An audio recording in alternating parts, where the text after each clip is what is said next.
नमस्कार दोस्तों, आज हमारे साथ जुड़ चुके हैं राकेश मिश्रा जी, जो कि सहायक अध्यापक भी हैं और इस समय अपना वो सिंगिंग का पैशन भी फॉलो कर रहे हैं। लगातार उनके गाने आ रहे हैं चैनल पर।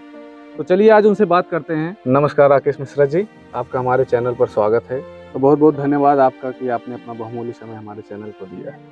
जी धन्यवाद आपको भी, और आपके जितने जोरदार सच के देखने वाले हैं सबको बहुत बहुत प्रणाम, बहुत बहुत अभिनंदन वंदन कि आज हमको आपने बोलने का मौका दिया और आपने सुनने का मौका दिया।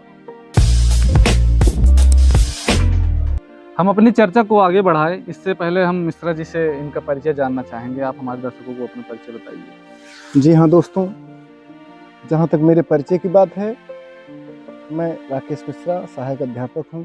इस समय लखीमपुर जिले में पोस्टेड हूँ और मेरा जीवन बहुत संघर्षमय है।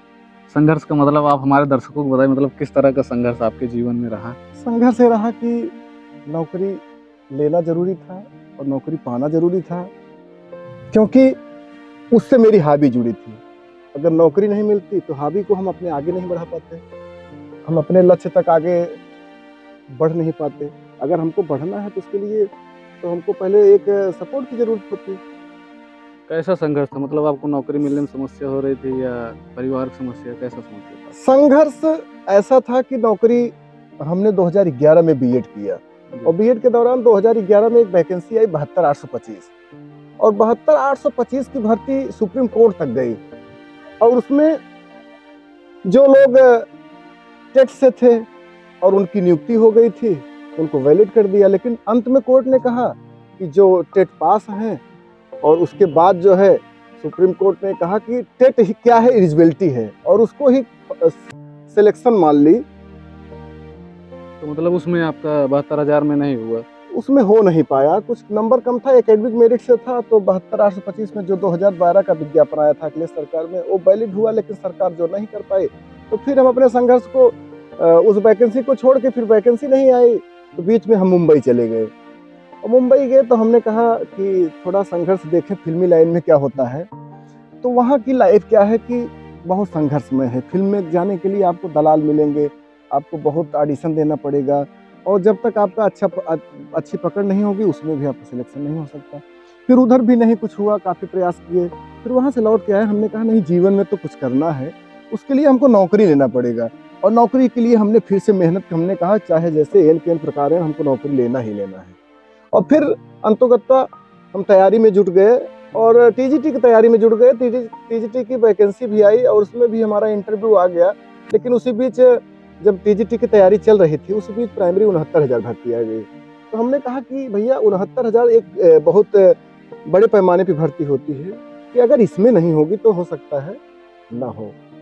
तो शायद 69,000 वाला भी सुप्रीम कोर्ट में गया था। हाँ, वो भी मामला अभी भी चल रहा है भाई, सुप्रीम कोर्ट के अधीन है, उसमें हम कुछ नहीं कर सकते। बाकी हम अपने शिद्दत से अपने जॉब को कर रहे हैं, बच्चों को अच्छे से पढ़ा रहे हैं और मेहनत से मेरिट में आए हैं। बाकी सुप्रीम कोर्ट के ऊपर है, जो करेगा आदेश वही उसका भाई सरकार पालन करेगी। तो उस समय जब आप मुंबई गए थे तो उसमें मतलब आपके परिवार का क्या राय था? आपके परिवार की क्या? देखिए, परिवार का ये मानना था, परिवार कभी भी अब समझ में आता है कि परिवार कभी भी अपने बच्चे के लिए वो प्रतिकूल नहीं सोचता है, क्योंकि अगर आप पहले से हॉबी में लग जाएंगे, हो सकता है हॉबी में सफलता मिले या ना मिले, आपकी सक्सेस हो या ना हो, आप तो सबसे पहले अपने लाइफ को सिक्योर करने की बात आती है।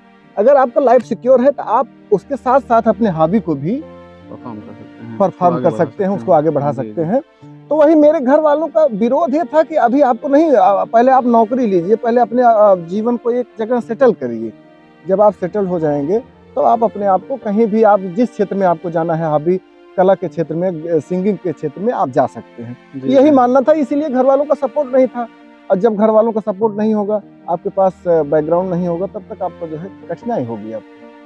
तो जैसे आज के यूथ जो होते हैं वो कंफ्यूज हो जाते हैं कि हम अपने करियर को फॉलो करें, मतलब जो हमारे पेरेंट्स कह रहे हैं उसको फॉलो करें, कि जो हमारा पैशन है, जिसमें हमारा इंटरेस्ट है, उसको फॉलो करें। तो आप उसके बारे में क्या कहना चाहेंगे? मतलब आज के यूथ वहाँ कंफ्यूज हो जाते हैं। देखिए, जो कंफ्यूजन की बात है, कंफ्यूजन सबको होता है, लेकिन आपको इतना मान के चलना है कि जो हमारी दिली इच्छा है, अगर हमको कुछ करना है तो उसको आप छोड़िए मत। वो अपने पैशन को आप कंटिन्यू किए रहिए। लेकिन उसके साथ साथ भी अगर परिवार आपका कुछ दिशा निर्देश दे रहा है कि आपको इस क्षेत्र में तैयारी करना है, उसका सपोर्ट है, पढ़ाई करिए, तो उस चीज़ को करते हुए आप उस फॉलो करिए। क्योंकि कभी कभी क्या होता है कि हम अपने पैशन को चुनते हैं और पैशन में भी जब सफलता नहीं मिलती है तो हम वही हाल होता है कि धोबी का कुत्ता न घर का न घाट का। तो हम सबसे पहले अपने लाइफ को सिक्योर करने की तरफ आगे बढ़े। तो आगे हम बढ़ाते हैं अपने चर्चा को। अभी आपका एक गाना आया है, मैंने सुना, वो बहुत सुंदर लगा मुझे, राधा कृष्ण बुलाएं तो राधा दौड़ी चली आए।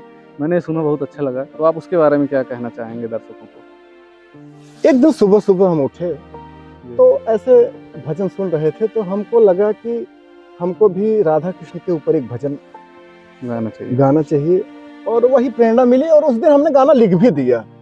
तो लिखने के बाद ये हुआ कि टाइम कब मिलता है हमको, या तो छुट्टी जब होता है, अभी तो इस समय शीतकालीन अवकाश है, तो इसी बीच हमने कहा कि इसको लॉन्च कर दिया जाए।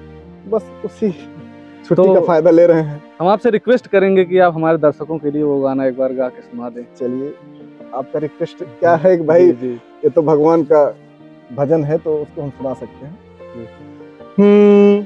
राधा कृष्ण की दीवानी ऐसी खींची चली आए, कृष्ण राधा जब बुलाए राधा दौड़ी चली आए। बहुत सुंदर। कृष्ण राधा जब बुलाए राधा दौड़ी चली आए।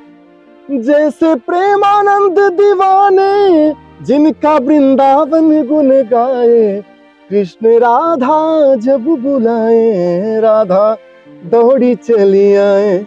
बहुत सुंदर। कृष्ण राधा जब बुलाए राधा दौड़ी चली आए। बहुत सुंदर। हम अपने दर्शकों से भी रिक्वेस्ट करेंगे कि आप लोग ये भजन एक बार जरूर जाकर सुनें यूट्यूब चैनल रोही बाबा धाम पर। एक अंतिम संदेश जो आप हमारे युवा दर्शकों को देना चाहेंगे? देखिए, अंतिम संदेश हम एक वाक्य में देना चाहेंगे। सभी से विनम्र निवेदन है कि सबसे पहले आप अपने लाइफ को सिक्योर करते हुए अपने हॉबी की तरफ आगे बढ़ें। यही मेरा सबसे निवेदन है और सबसे यही आशा है कि अपने जीवन में अपने लाइफ को सिक्योर करते हुए आप अपने हॉबी की तरफ आगे बढ़ें। बहुत बहुत धन्यवाद।